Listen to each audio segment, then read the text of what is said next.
Hey guys, a re-recording of part 2 because I tried to show a Schindler's List clip and that got the copyright blinked the video out. So here we go again, I'm changing this just slightly. So I'm sure that you are already familiar with Elie Weisel. I think all of the sophomores read Night. So you have probably used the book on the bottom right corner, but obviously it comes in lots of forms. Elie Weisel won Nobel Prize for his particular book and for the spreading the word about the Holocaust. He died fairly recently in 2006, July 2nd, I believe, of 2016. And his is a powerful story, and I'm glad that you most likely have been introduced to it. And he's going to come up in our lesson today. So when we left off, concentration camps were being described, and this is the Zyklon B. There were lots of different execution techniques used in concentration camps, but this seemed to be the most prominent. So this is Zyklon B, and these are canisters on display that were used at Auschwitz.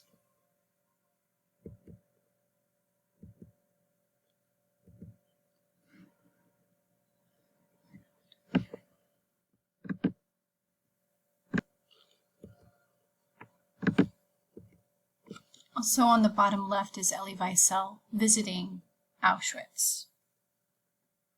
The final solution reached its final stage in early 1942 at a meeting held in the Wannsee, a lakeside suburb near Berlin. Hitler's top officials agreed to begin a new phase of the mass murder of Jews. To mass slaughter and starvation, they would add a third method of killing, murder by poison gas. As deadly as overwork, starvation, beatings, and bullets were, they didn't kill fast enough to satisfy the Nazis. The Germans then built 6 death camps in Poland, and you were introduced to those on a map previously, where as many as 12,000 people could be killed every single day, and they were operational for years. When prisoners arrived at Auschwitz, the largest of the death camps, they had to parade by several SS doctors. With a wave of the hand, the doctors separated those strong enough to work from those who would die that day. Both groups were told to leave all their belongings behind with a promise that they would be returned later.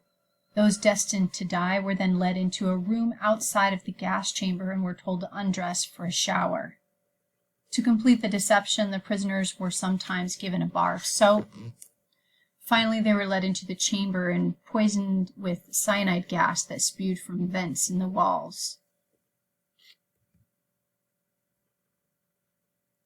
This orderly mass extermination was sometimes carried out to the accompaniment of cheerful music played by an orchestra of camp inmates who had temporarily been spared execution, or with opera music and other calming classical music pumped over the loudspeakers.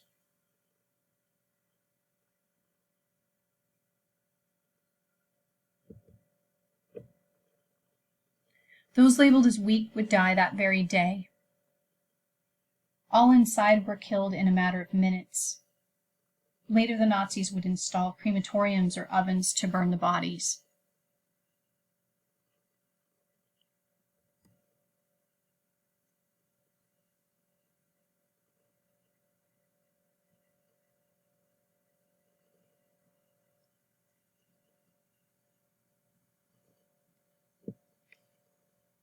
At first, the bodies were buried in huge pits. At Belzec, for example, Rudolf Roeder was part of a 500-man death brigade that labored all day, either at grave digging or emptying the gas chambers. The decaying corpses gave off a stench that could be smelled for miles around, and worse yet, mass graves left evidence of mass murder.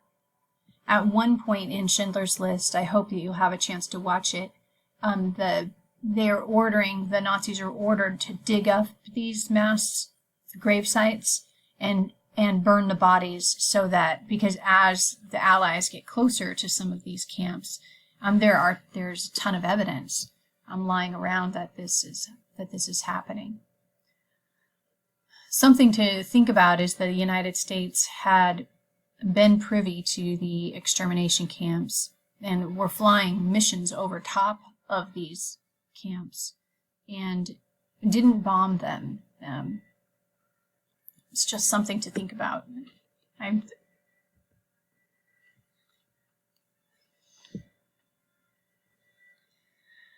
Gassing wasn't the only method of extermination used in these camps. Prisoners were shot, they were hung, they were injected with poison, and still others died as a result of really horrible medical experiments carried out by camp doctors. Some of these victims were injected with deadly germs in order to study the effect of disease on different groups of people. Many more were used to test methods of sterilization, a subject of great interest to some Nazi doctors in their search for ways to improve the master race. As you guys explored the Lebensborn and Lebensraum and the eugenics issue from a week and a half ago, hopefully you are still conscious of what that means. Since we didn't get to do an activity together, usually you would be looking into Nazi experiments and all the different experiments that were run. There were some really horrible experiments. There were underwater experiments, seeing how long somebody could last underwater. There were people that were dropped from different altitudes to see how far up you could be and drop to the ground. Before you would die, there were people experimented on with regards to surgeries and whether the body could withstand having surgery done upon it without any sort of anesthesia. These are really horrible things. And the Nazis also had a thing for twins, because twins made for an independent variable and a variable anyway. They made for test subjects, and there were experiments done on eyeballs. It was some really heinous experimentation that went on.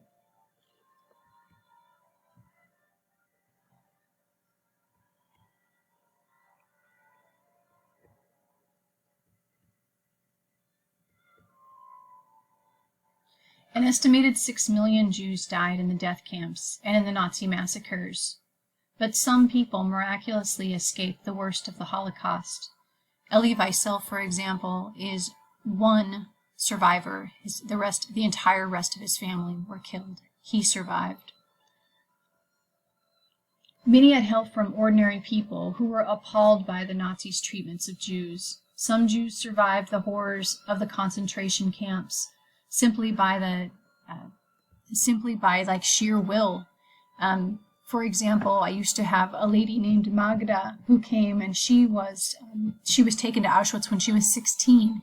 Everybody in her family died, and she insisted that the reason she lived was because when she entered, she was physically at one of the strongest points of her life. So she was able to sustain for just a little bit longer, and that made a difference because the camps were liberated in 1944, and if you could hang on long enough, for some people, they were able to be liberated. In Gerda Weissman-Klein's view, survival depended as much on one's spirit as on getting enough to eat. I do believe that if you were blessed with imagination, you could work through it somehow, she wrote.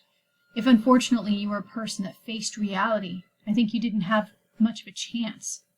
Those who did come out of the camps alive were forever changed by what had happened. For survivor Elie Weisel, who entered Auschwitz in 1944 at the age of 14, the sun had set forever.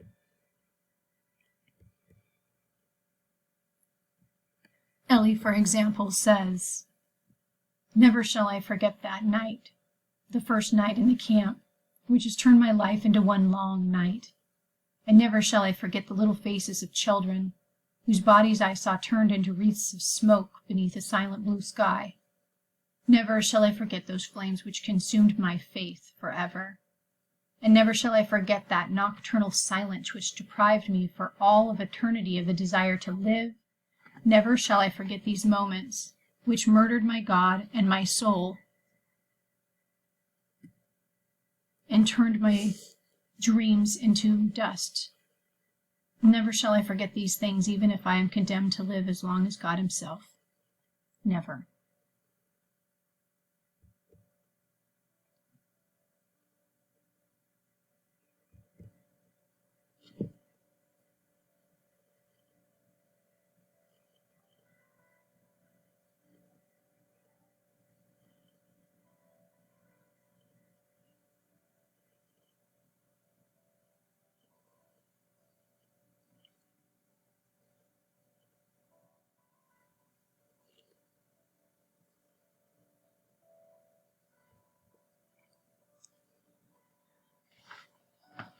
So while obviously this is depressing and full of all kinds of horrible historical events, there's also a little bit of hope in all of this.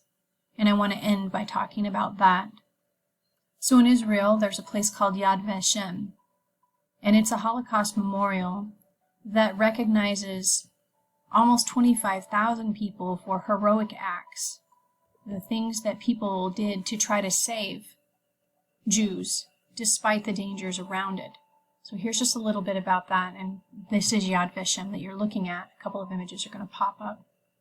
In the midst of the world's overall indifference to the plight of Jewish refugees, thousands of non-Jews did risk, and in many cases lost, their own lives to save Jews from the Nazis.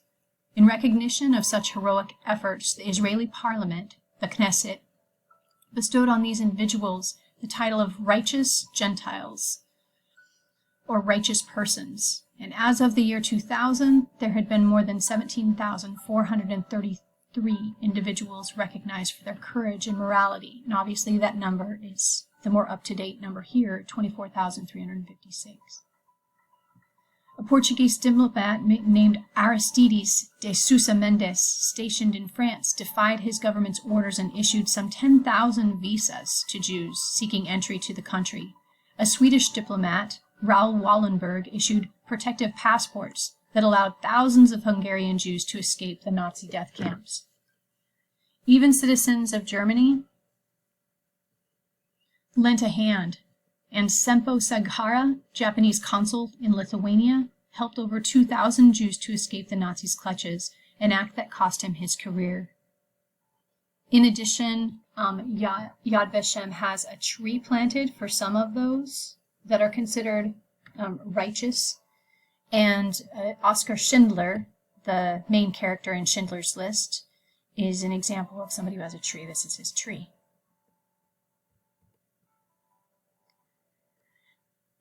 This is one of the many powerful exhibits at Yad Vashem. You go and stand under. It's kind of what's meant to symbolize a chimney. And when you look up, there are the pictures and documents of documents of those who did not survive concentration camps.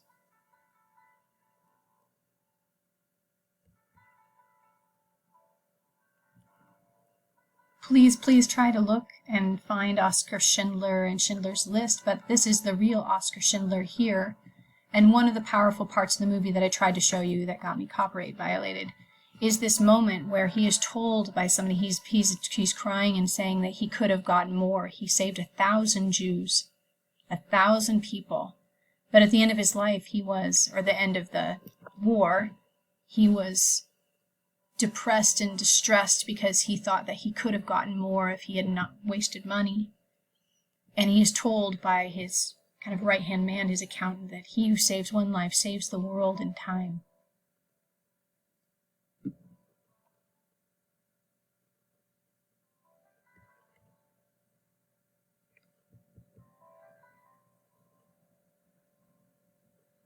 Oh, difficult? Each time I come, I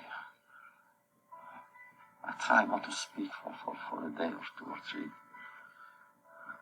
And just to go back and find the silence that was in me then. And I say to myself, how many of us did not live and simply vanished? Look at this place, the immensity of the place. It's a universe. And when you think of the numbers, 1.5 million people, just think country, of a city that has 1.5